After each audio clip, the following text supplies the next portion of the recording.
যাচ্ছি দেবের পর এবার অভিনেত্রী মিমি চক্রবর্তীকে এসআইআর শুনানিতে ডাক। প্রাক্তন তৃণমূল সাংসদকে শুনানিতে ডাকলো কমিশন। আমাদের কথা বলবে এই নিয়ে আমাদের প্রতিনিধির সঙ্গে ভাস্বতী রয়েছেন টেলিফোন লাইনে। ভাস্বতী, এখন অব্দি কি খবর পাচ্ছ? আমরা সকালেই যেটা জানতে পেরেছি যে এবার এসআইআর শুনানিতে মিমি চক্রবর্তীকে ডাকা হয়েছে। তিনি যেরকম অভিনেত্রী তেমনি প্রাক্তন সাংসদও। আমরা তার সঙ্গে যোগাযোগ করেছিলাম। তিনিও বেশ অবাকই হয়েছেন এই খবরটা পাওয়ার পরে, কিন্তু তিনি যেটা জানিয়েছেন যে 31 তারিখ তাকে ডেকে পাঠানো হয়েছে তার বিধানসভা কেন্দ্র কসবা, এবং তিনি সব রকম ভাবে তাদেরকে সহযোগিতা করতে চান, সেই মতো প্রস্তুতি নিচ্ছেন এবং 31 তারিখ পৌঁছে যাবেন সেইটা জানিয়েছেন। ধন্যবাদ।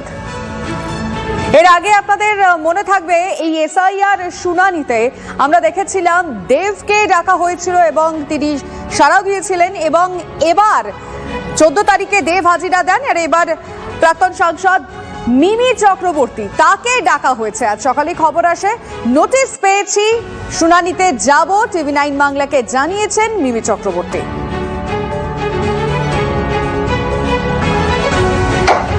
হ্যাঁ, আমার কাছে এসছে তো। হ্যাঁ, ডেফিনেটলি আমি 31st যাচ্ছি। আমার কসবা বিধানসভাতেই, আমি যেখানে ভোট দিই সেই স্কুলেই মনে হয় যেতে হবে। সো ডেফিনেটলি যাব। আর বাকি যা যা ডকুমেন্টস লাগবে সেইগুলো ডকুমেন্টস নিয়ে, যা যা লাগছে সবার সেটা নিয়েই আমাকে যেতে হবে একবার। বাস দ্যাটস অল।